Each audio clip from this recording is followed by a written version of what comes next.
At 34, I'm still living at my childhood home with my mother. It's been 3 years since my father passed away, and I decided to stay here because I didn't want to leave her alone. During these years, we had unwelcome visitors, my brother Bob and his wife Jane. I've known Bob since his birth, and Jane, his middle school classmate, has been around almost as long. They've been a couple since then, and Bob would bring Jane home for vacations, so I got to know her quite well. To put it plainly, they've left a lasting impression on me, and not a good one. They used to bully me for fun. Our parents, both busy with their careers, were often away on weekends, and that's when Bob and Jane's torment would peak. We lived in a large mansion built by my father, a CEO.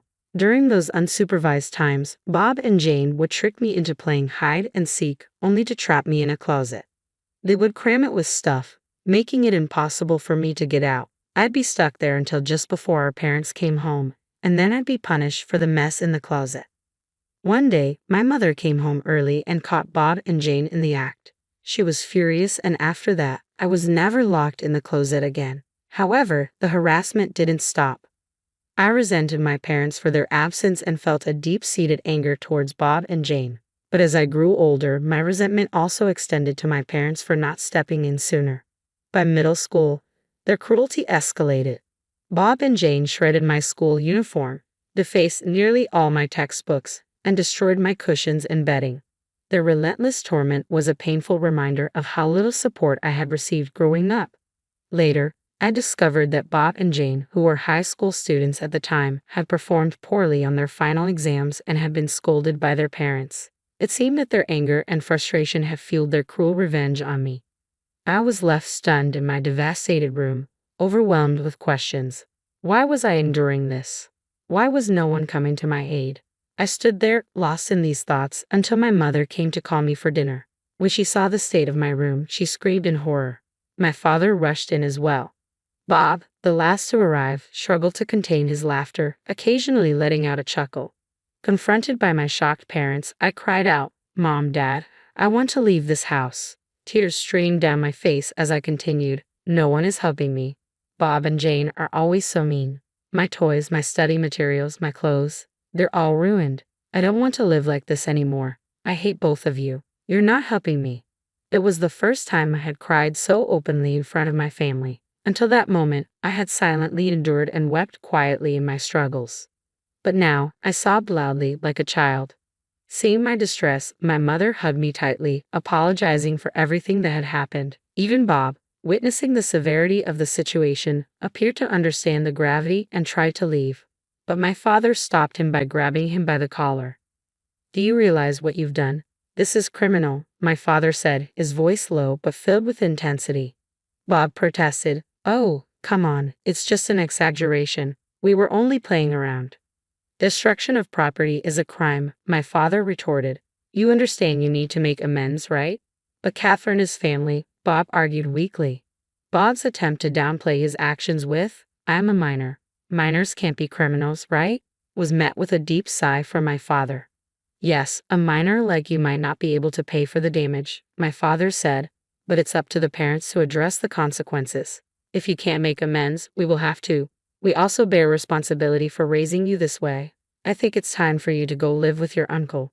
My uncle, my father's younger brother, was a stern figure who had a reputation for disliking dishonesty.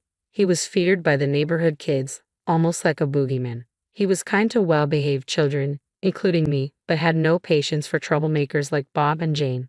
Bob, of course, was terrified of the idea. "No way. I don't want to live with Uncle. I promise I won't do this again."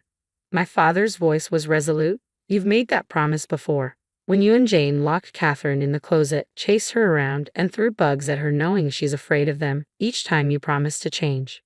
But you never did." He continued, "We cannot keep someone who hurts our family, even if they are family. Never set foot in this house again." With that, my father grabbed Bob by the scruff of his neck and dragged him out.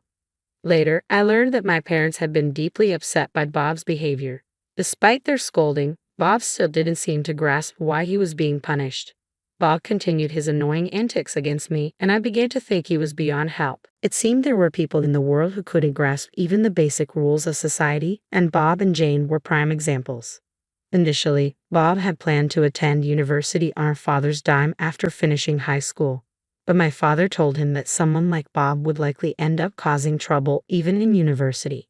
As a result, Bob ended up working at our uncle's company right after graduation. It became clear that Bob was desperate to escape our uncle's rigid environment. Shortly after high school, he and Jane, who had also just graduated, rented an apartment together. They began their new life with the understanding that neither their parents nor their uncle would help with rent or living expenses. Soon after moving out, Bob asked me to lend him some money. At the time, I had just started high school and wasn't working part-time. The money I had saved up, which Bob had previously stolen when he lived at home, had been fully reimbursed by my parents as I had documented everything meticulously in a notebook. Although I had the money, I had no intention of giving it to him. I told Bob, "Aren't you ashamed to ask your high school-aged sister for money? I'm not even working, so I don't have any extra funds. There's no way I'm giving you any." After that, I informed both my mother and father about Bob's request for money. They were furious and vowed not to provide any further assistance. I felt it was best for Bob and Jane to fend for themselves without relying on others. Since then, I focused on my studies and worked hard to go to college. I dedicated myself to my studies throughout college and, after graduation, joined a company where I continued to grow and learn. My busy life made me completely forget about Bob. That is, until an invitation to his wedding arrived at our house. I saw that Jane, with whom Bob had been living, was the bride. I thought, so they're finally getting married. My parents and I discussed whether we should attend the wedding of a family member. However, just a few days before the wedding, my father collapsed and was rushed to the hospital. He had always been fragile, but this was the first time he had collapsed so severely. Both my mother and I were frantic and immediately called for an ambulance. In the midst of the chaos, I reached out to Bob, only to be met with a dismissive response. "I'm about to get married. Don't call me during this crucial period of my bachelorhood," he said. When I informed him of our father's emergency hospitalization, he shrugged it off, saying, "He just tripped, didn't he? Make sure to come to my wedding." And with that, he hung up. Shortly after, our father passed away. With both the wake and funeral inevitable, my mother and I had to inform Bob that we wouldn't be able to attend his wedding. Despite his insistence that we come, we decided to stay home. We also informed Jane's parents about our father's passing and our inability to attend the wedding. While Jane's parents understood our situation, Bob and Jane criticized us for not coming, calling our absence disrespectful. The messages left on my mother's and my voicemail were so absurd that it made me question who the real rude ones were. Bob and Jane accused us of being disrespectful, claiming that we were trying to ruin their wedding, despite all the effort we had put into it.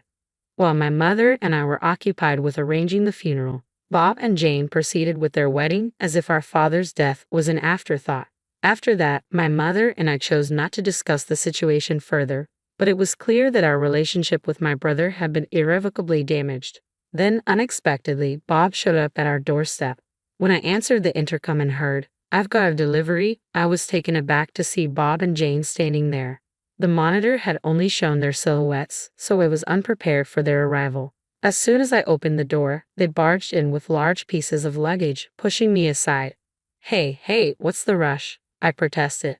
It seemed Bob had completely ignored our father's final command to never set foot in our house again. Bob and Jane rudely entered, dumped their luggage in the hallway, and began speaking to me without any regard for decency.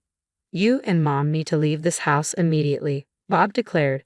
"What?" I responded, shocked. "Isn't Mom diagnosed with dementia? This mansion isn't suited for someone like her or a loser like you who never improves." Bob continued. "A place like this should belong to glamorous people like Jane and me. So you need to get out right away." I was stunned. What on earth was my brother talking about?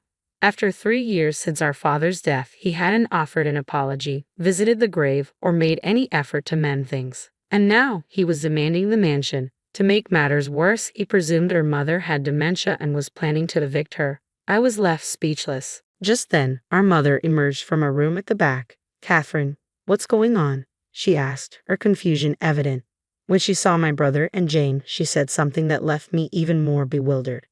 "Oh, who might you be? If you're a stranger, please leave," she said. Bob and Jane burst into mocking laughter. "See," Bob said, "this is how she acts every time we call her.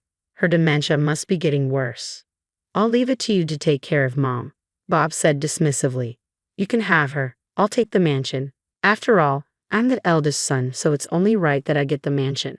With that, Bob strode deeper into the house.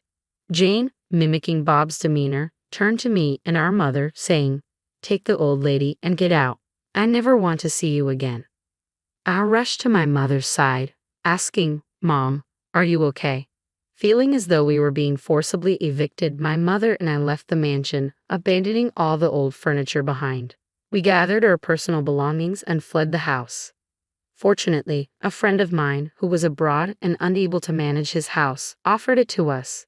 His cousin had been looking after it, but with his imminent transfer to another state next year, it seemed like perfect timing for us to use it. When we arrived at the house and set down our luggage, a sense of relief washed over us. We took a moment to breathe deeply and relax. Then my mother said with a hint of humor, "We've left that house, and I still can't stand how Bob and Jane acted. Maybe we should just sell it." I took the opportunity to ask the question that had been on my mind. "Bob said you have dementia, Mom. What's that about?" "Oh, that," she said, her tone reflective. "About 2 years ago, Bob and Jane began frequently asking me for money. They didn't attend their father's funeral or contact me afterward. I was baffled by their nerve to ask for money after treating me so poorly. So every time they called, I pretended not to recognize them and said, 'Who? I don't know you. You're a stranger to me, right?'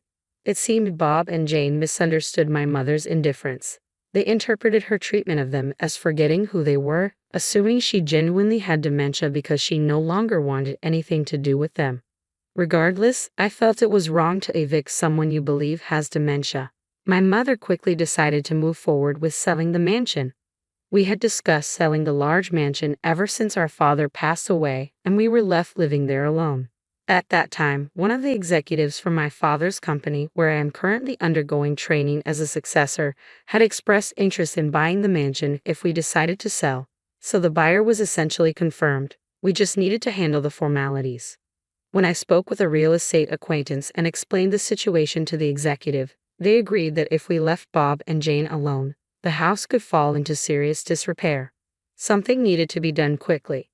A week later, my smartphone rang incessantly, and my mother's phone was also blowing up. There were numerous calls from Bob to my mother's phone and from Jane to mine. They probably wanted to discuss the same issue, but we found their attempts amusing and chose to ignore them for a while.